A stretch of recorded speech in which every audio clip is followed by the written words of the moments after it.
Olá, tudo bem? Você está no Pense Matemática, eu sou Orestes e eu quero te falar a respeito de funções do primeiro grau ou função polinomial do primeiro grau, e a gente também pode falar que a gente está falando de uma função afim. Eu gostaria que você observasse o seguinte: bom, quando a gente define uma função do primeiro grau, nós vamos dizer o seguinte, bom, uma função de primeiro grau é escrita e definida da seguinte maneira. Eu vou te dizer que eu tenho uma função f de x. F de x pode ser a mesma coisa que um valor y qualquer, ok? F de x é o mesmo que um valor y qualquer. E a gente vai definir que uma função de primeiro grau é escrita como a vezes x, tudo isto mais b. Maravilha. Pensando dessa forma, a gente deve observar algumas coisas fundamentais sobre isso. Em primeiro lugar, toda função de primeiro grau tem formato de reta, ok? Toda função de primeiro grau tem formato de reta.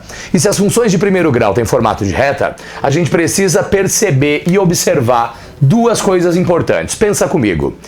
Fundamentalmente, eu posso ter uma reta crescente, uma reta decrescente. A gente, é claro, poderia ter uma reta vertical, mas isso não seria uma função. E poderíamos ter uma reta horizontal, mas isso seria uma função constante e a gente não vai falar dela agora. Dá uma olhada no seguinte. Quando a gente pensar numa função de primeiro grau, eu vou começar te dando duas opções. Olha, tem um número que multiplica x, e esse número que multiplica x é chamado de quê? É chamado de coeficiente angular.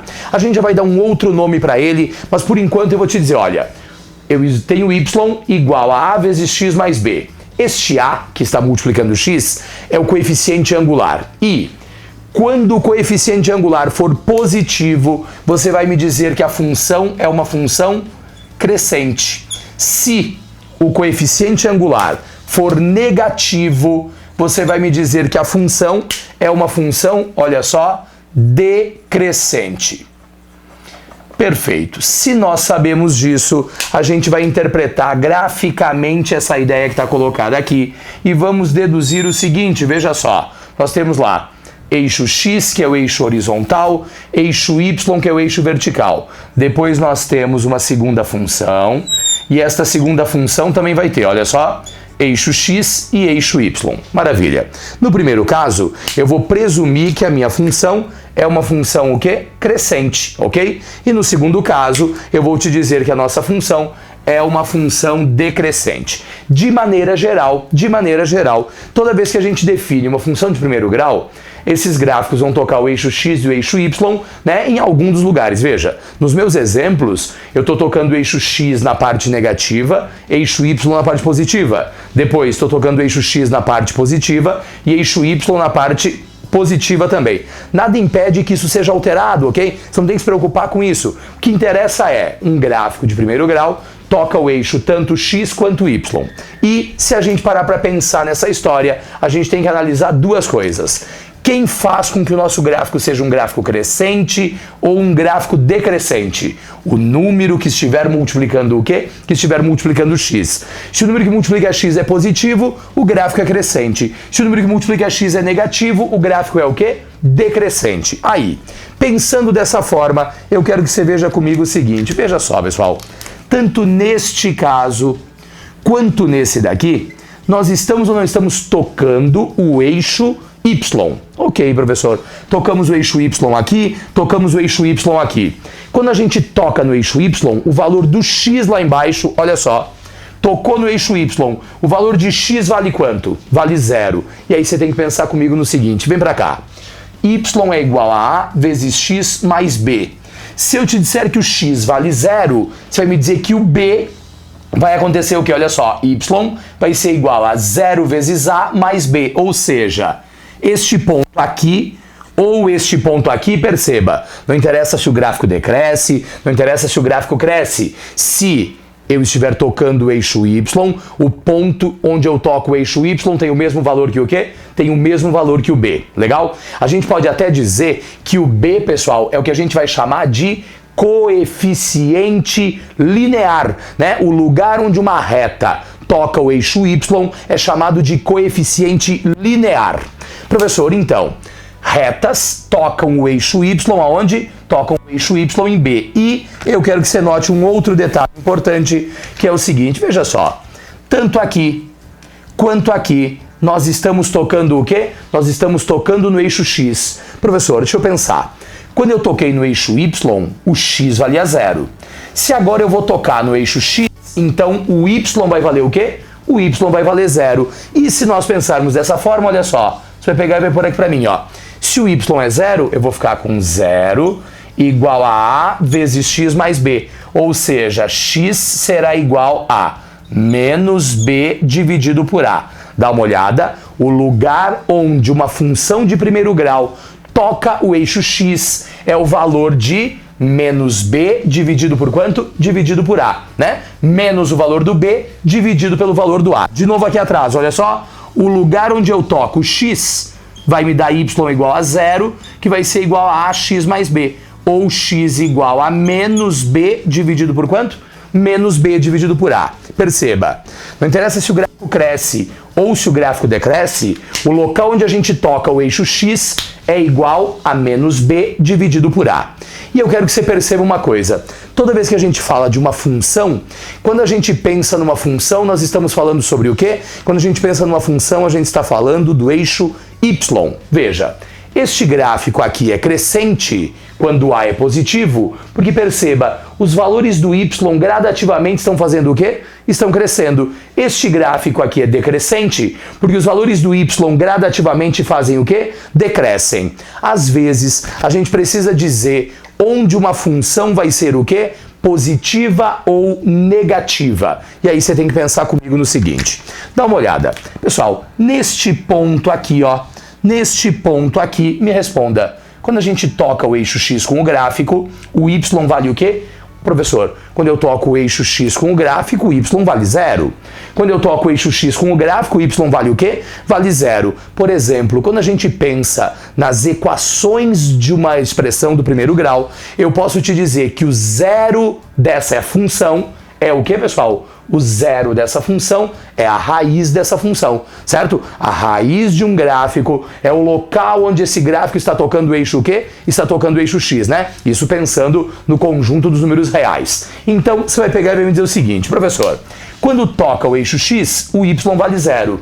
Quer dizer que, olha comigo, quando o gráfico está acima do eixo x, os valores de y são sempre valores o quê? Olha lá, acima do eixo x, os valores do y são valores positivos. Professor, mas espera aí, o senhor está dizendo que vai ter um x negativo que vai produzir um y o quê, pessoal? Um y positivo, exatamente, né? Vai depender de como essa expressão aparece lá. E você ainda vai analisar o seguinte, dá uma olhada. Neste ponto, o y vale 0. Antes deste ponto, os valores do y são positivos, pessoal. E deste ponto para frente, todos os valores de y vão ser o quê? Negativos. Professor, se dá para interpretar isso assim, eu posso olhar para cá. Pensa comigo. Antes desse ponto, os valores do y são negativos. À frente deste ponto, os valores de y são valores o quê? São valores positivos. Note, neste ponto y vale 0. Se o gráfico estiver acima de x, os valores de y são positivos. Se o gráfico estiver abaixo de x, os valores de y serão o quê? Serão valores negativos. E eu vou lhe dizer o quê? Quando a gente olha para essa função, já que não há nenhuma restrição, nada que foi frisado sobre isso, você poderia me dizer duas coisas muito importantes. Pessoal, em uma função do primeiro grau, se o enunciado não disser nada, você vai presumir que o domínio é o conjunto dos números reais. Lembra? Quem são os reais? Os reais são todos os números racionais unidos com irracionais. E eu vou te perguntar o seguinte, domínios sempre representam os valores de quê? Sempre representam os valores de x. Pensa comigo, em uma função do primeiro grau, qualquer valor de x terá validade, certo? Em uma função do primeiro grau, qualquer valor de x terá validade. Agora, eu ainda posso te falar a respeito do quê? A respeito da imagem de uma função de primeiro grau. Imagem de uma função é o lugar do eixo y onde nós temos o quê? O lugar do eixo y onde nós temos gráfico. Então, você vai olhar comigo, olha. Esse gráfico, pessoal, vem daqui de cima e ele se prolonga de mais infinito acima até o menos infinito lá embaixo, ou de menos infinito no y até mais infinito no y. Me responda, em qual local do eixo y nós podemos enxergar gráfico? Professor, eu vou ter gráfico do menos infinito até o mais infinito, tanto na decrescente quanto na função crescente. Quero dizer, então, que a imagem de uma função de primeiro grau, quando não houver nenhuma restrição, nenhuma condição especial, essa imagem são o quê? São todos os números reais. Agora, o que acontece? Sendo objetivo, essa versão, essa visão que você está tendo aqui de uma função do primeiro grau, ela é o quê, pessoal? Ela é uma interpretação técnica do que é uma função de primeiro grau. É muito mais provável que você se depare com situações do tipo. Imagine que nós temos uma operadora de telefonia qualquer e eu vou chamar a primeira operadora de telefonia de uma operadora A. E você resolveu contratar um plano de telefone e quando chegou na operadora a operadora lhe disse, olha, nós temos aqui o plano perfeito para o senhor. O senhor vai pagar R$60 por mês, certo? Vai pagar R$60 por mês, mais 20 centavos de real por minuto de conversação. Ok. R$60 por mês, mais 20 centavos, deixa eu arrumar isso daqui, né, pra gente ficar tecnicamente de acordo com a ideia, mais 20 centavos de real por minuto. Na empresa B, eles te disseram o seguinte, olha, a gente aqui cobra diferente, a gente cobra R$40 por minuto, R$40 por mês, mais, dá uma olhada, 70 centavos de real por minuto. E aí você vai dizer, professor, começou mais barato, mas eu não tô aqui aumentando 70 centavos a cada minuto. Você tem duas funções clássicas, digamos assim. Perceba uma coisa, se você ler com atenção essa história, operadora A, você paga R$60 de qualquer forma, falando ou não falando. Operadora B, você paga R$40 de qualquer maneira, falando ou não falando. Dá uma olhada.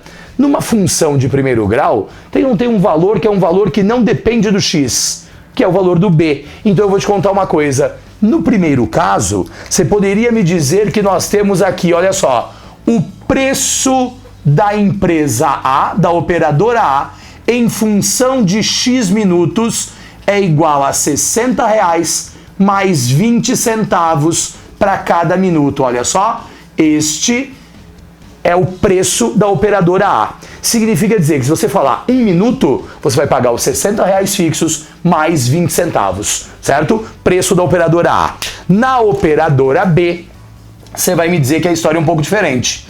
O preço dela, deixa eu só ajeitar isso aqui, o preço na operadora B em função de x minutos é igual a R$40 mais 70 centavos por minuto. E aí eu quero que você leia uma ideia importante que é, pessoal, vale muito a pena se você pensa que este A que está colocado aqui, né, o número que multiplica o x que vai ser variado, porque dá uma olhada, o preço da primeira operadora é uma função de primeiro grau, o preço da segunda operadora não é também uma função de primeiro grau. Você vai me dizer o seguinte, este A que está colocado aqui pode ser chamado, pessoal, de fator de crescimento ou decrescimento, certo? Este A que está colocado aqui é um fator de crescimento ou de decrescimento. Claro, se ele for positivo, é um fator de crescimento.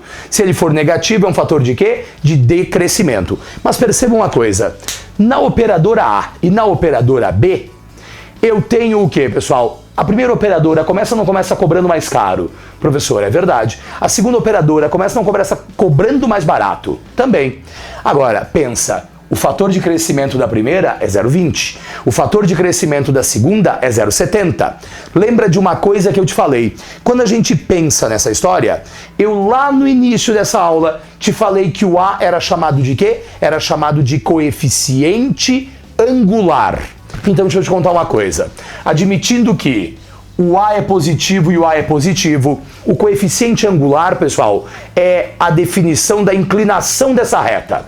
Se você parar para pensar comigo, função de primeiro grau, função de primeiro grau. Eu vou pegar e vou colocar aqui para ti, ó. Vamos colocar aqui um plano cartesiano e nesse plano cartesiano a gente vai interpretar a seguinte situação. Pensa comigo. A primeira operadora, que é a operadora A, começa em R$60 e ela tem, né, o Y dela lá é R$60 e ela tem aqui, né, o valor onde ela toca o eixo Y, ela tem uma função de formato crescente. Eu vou entender que a expressão A, o preço da operadora A, seria isso. O fator de crescimento é igual a quanto? É igual a 0,2. Agora, na segunda operadora, que é a operadora que a gente está chamando de B, o valor inicial é igual ao quê? É igual a 40. Mas me responda, o fator de crescimento da segunda é ou não é sensivelmente maior do que o fator de crescimento da primeira? Professor, é verdade. Quer dizer então que como o fator de crescimento da operadora B é maior que o fator de crescimento da operadora A, a inclinação do gráfico de B é maior do que a inclinação do gráfico de A. Logo, na inclinação que a gente tem aqui, a gente vai ficar com uma situação semelhante a isso.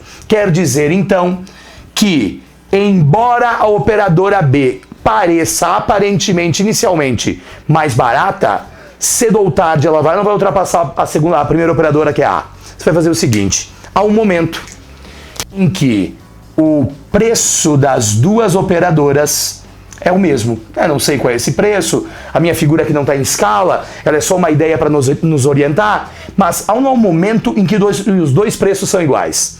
Se os dois preços forem iguais, você vai pegar e vai me dizer o seguinte, dá uma olhada. Vamos colocar aqui do lado. O preço, vou botar aqui embaixo, o preço da operadora A vai ser igual ao preço da operadora B em função de x. Preço da operadora A é 60 mais 0,2 vezes x igual a 40 mais 0,7 vezes x. Pensa comigo. 40 positivo vem para cá, negativo. 60 menos 40 vai nos dar 20, igual. 0,2x positivo vai para lá o quê? Negativo. 0,7x menos 0,2x vai nos dar 0,5x, certo? 0,5x. Consequentemente, você vai definir que x, pessoal, acabará igual a 40 minutos. Quer dizer o seguinte, se uma pessoa fala 40 minutos por mês, o que acontece? Aos 40 minutos, o preço nas duas operadoras será o quê, pessoal? Será o mesmo. Antes de 40 minutos, né? Se a pessoa falar menos de 40 minutos, você deveria escolher a operadora o quê? A operadora B. Se a pessoa fala mais de 40 minutos por mês, ela deveria optar pela operadora o quê? Pela operadora A. Porque perceba, a B começa com valor menor e empata com o valor da operadora A aos 40 minutos. A partir daí, o preço da operadora B sempre será maior do que o quê? Maior do que o preço da operadora A. Isso te ajuda a decidir o seguinte fator. Se você tivesse que escolher, qual seria a sua dedução? Professor, se eu falar 40 minutos, não interessa qual das operadoras eu vou usar, eu vou pagar o mesmo preço. Se eu falar menos de 40 minutos, eu devo escolher a operadora B. Se eu falar mais de 40 minutos, então eu devo escolher a operadora o quê? A operadora A, certo? Essa é a definição geral que a gente tem para essa interpretação. E eu quero puxar aqui uma ideia importante que é a seguinte. Pensa comigo. Eu te disse que quando não há nenhuma restrição, a gente entende que o domínio dessa função é o quê? Professor, o domínio seriam todos os reais. Agora dá uma olhada. Nesse caso, eu estou te dizendo que o eixo x é ou não é uma representação de tempo. E você concorda comigo que a pessoa pode falar 0 minutos por mês? Professor, verdade, poderia falar 0 minutos por mês. Mas uma pergunta, poderia falar menos 1, menos 2, menos 3, menos 4 minutos? Não, não pode falar tempo negativo. Para este exercício, embora a gente não tenha dito nada, o domínio, os possíveis valores de x tem que ser o quê? Tem que ser os reais não negativos com a exclusão, perdão, não precisa nem excluir, né? Porque eu posso falar 0, mas tem que ser todo o conjunto dos números reais não negativos. Ou seja, valores de 0 até o quê? Até mais infinito, certo? Valores de 0 até mais infinito. Ao mesmo tempo, deixa eu te perguntar uma coisa. qual é a imagem da função b? Professor, a imagem da função b são os locais do eixo y onde tem gráfico para essa função. Me responda, se o x começa no 0, o primeiro valor onde eu tenho gráfico para b é o quê? 40. E depois disso, não vai de 40 até mais infinito. Então a imagem aqui é de 40 até mais infinito. Lembra? Colchete virado para o número é intervalo aberto, parênteses é intervalo o quê? Desculpa, colchete virado para o número é intervalo fechado, parênteses é intervalo o quê? É intervalo aberto. E pessoal, qual seria a imagem da função a nesse caso, professor? A função a começa no 60, né, no eixo y, e vai de 60 até mais infinito. Então seria intervalo fechado de 60 até intervalo aberto em mais infinito. Um detalhe importante nessa história é o seguinte, pessoal. Intervalo fechado só tem uma forma de ser representada, que é colchete virado para o número. Agora, intervalo aberto pode ser parênteses ou pode ser o quê? Colchete virado para fora do número, certo? Pode ser parênteses ou pode ser colchete virado para fora do número.